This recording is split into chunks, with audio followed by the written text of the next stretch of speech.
नमस्कार। Middle east में इन दिनों एक बहुत ही जबरदस्त और काफी हद तक चौंकाने वाला भू राजनीतिक खेल चल रहा है। आज के इस विश्लेषण में हम इसी कूटनीतिक जाल की गहराइयों में उतरने वाले हैं।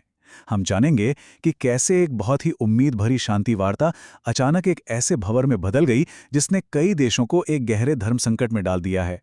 तो चलिए बिना किसी देरी के इस पूरे मामले को समझते हैं। जरा एक पल के लिए सिचुएशन की कल्पना कीजिए। एक कमरे में 8 लोग बैठे हैं। ये सभी कोई पुराना झगड़ा सुलझाने के इरादे से इकट्ठा हुए हैं। लेकिन तभी उस मीटिंग का सबसे ताकतवर इंसान खड़ा होता है और कहता है, देखिए, झगड़ा तो बाद में सुलझेगा, पहले आप सब मेरे उस दोस्त से हाथ मिलाइए जो आप लोगों का सबसे पुराना दुश्मन है। सुनने में थोड़ा अजीब लगा ना, लेकिन सच यही है कि आज पाकिस्तान, सऊदी अरब, कतर और ईरान जैसे देश ठीक इसी तरह के एक अप्रत्याशित कूटनीतिक जाल में फंसे हुए नजर आ रहे हैं। द इल्यूजन ऑफ पीस, यानी शांति का वो भ्रम जो बहुत ही जल्द टूटने वाला था। इस पूरे मामले को शुरू से यानी क्रोनोलॉजिकल तरीके से समझना सबसे बेहतर होगा। मई के आखिर में हालात ऐसे बन रहे थे मानो अमेरिका और ईरान के बीच एक ऐतिहासिक न्यूक्लियर डील बस होने ही वाली है। घटनाओं की रफ्तार पर गौर करें तो चीजें बहुत तेजी से आगे बढ़ रही थीं। 23 मई को पाकिस्तान के सेना प्रमुख असीम मुनीर ईरान का दौरा करते हैं। अगले ही दिन 24 मई को अमेरिकी नेता मार्को रूबियो भारत में होते हैं और वो लगभग इशारा कर देते हैं कि अमेरिका ईरान डील पक्की होने वाली है। और ठीक उसी दिन 24 मई को ही पाकिस्तानी नेता चीन में शी जिनपिंग से मुलाकात कर रहे होते हैं। ऐसा लग रहा था मानो दुनिया भर के नेता इस ऐतिहासिक शांति समझौते का बेसब्री से इंतजार कर रहे हों और कहीं ना कहीं इसकी मध्यस्थता का श्रेय लेने की कोशिश में जुटे हों। द ट्विस्ट, एक अप्रत्याशित अल्टीमेटम। लेकिन जैसा कि अक्सर होता है, इस पूरी शांति की कहानी में एक जबरदस्त मोड़ आता है। और ये मोड़ आता है पूर्व अमेरिकी राष्ट्रपति डोनाल्ड ट्रंप की तरफ से बुलाई गई एक वर्चुअल मीटिंग में। जिन विदेशी नेताओं को लग रहा था कि वो शांति वार्ता के अंतिम दौर में हैं, उन्हें अंदाजा भी नहीं था कि ट्रंप इस मीटिंग को पूरी तरह से हाईजैक करने वाले हैं। ट्रंप ने एक बहुत ही सख्त मांग रख दी।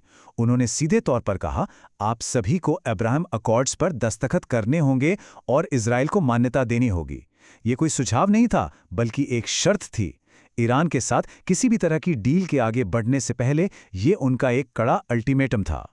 The Abraham accords trap. अब यहाँ ये समझना बहुत ज़रूरी है कि इस अकेली मांग ने उस मीटिंग में बैठे तमाम नेताओं को एकदम से सन्न क्यों कर दिया। दरअसल ये अब्राहम अकॉर्ड्स 2020 की एक पहल है।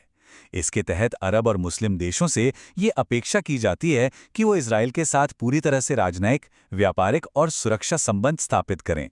सीधे शब्दों में कहें तो उन्हें औपचारिक रूप से इजराइल को स्वीकार करना होगा।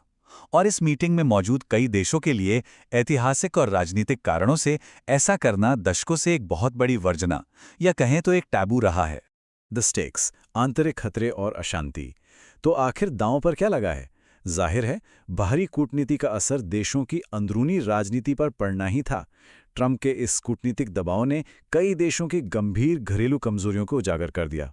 हर देश के अपने एक अलग चुनौती है। पाकिस्तान का उदाहरण लें तो उनके पासपोर्ट पर साफ लिखा होता है कि ये इजराइल के अलावा हर जगह मान्य है। वहीं कतर का भौगोलिक आकार काफ़ी छोटा है और अगर वो ऐसा कोई कदम उठाते हैं तो वो सीधे ईरानी मिसाइलों के निशाने पर आ सकते हैं। मिस्र और जॉर्डन की परेशानी बिल्कुल अलग है। वहाँ फिलिस्तीनी शरणार्थियों की एक बहुत बड़ी आबादी रहती है। ऐसे में अगर ये देश इस अल्टीमेटम के आगे झुकते हैं तो उन्हें भारी घरेलू संकट का सामना करना पड़ सकता है। ये पूरी नागरिक अशांति काम कैसे करती है, इसका एक सीधा सा पैटर्न है। मान लीजिए सरकार किसी दबाव या फायदे के लिए अब्राहम अकॉर्ड्स पर हस्ताक्षर कर देती है। इसके बाद फिलिस्तीन के मुद्दे पर अत्यधिक भावुक वहाँ की जनता खुद को ठगा हुआ महसूस करती है और नतीजा, बड़े पैमाने पर हिंसक प्रदर्शन शुरू हो जाते हैं, जिससे सरकारें तक गिरने की नौबत आ सकती है। इस बात की गंभीरता को समझने के लिए बस इस आंकड़े पे गौर कीजिए। 70%। जॉर्डन की कुल आबादी का 70% हिस्सा फिलिस्तीनी मूल के लोगों का है। ऐसे में अगर जॉर्डन बिना फिलिस्तीनी राज्य का मुद्दा सुलझाए इजराइल को मान्यता देने का कदम उठाता है तो सोचिए क्या होगा। ये वहां की सरकार के लिए सचमुच एक राजनीतिक आत्महत्या करने जैसा होगा। पाकिस्तान का मामला तो और भी ज्यादा उलझा हुआ है। ये मुद्दा जिन्ना के समय से ही उनकी ऐतिहासिक पहचान से जुड़ा है। राजनीतिक उथल-पुथल पहले से ही चरम पर है।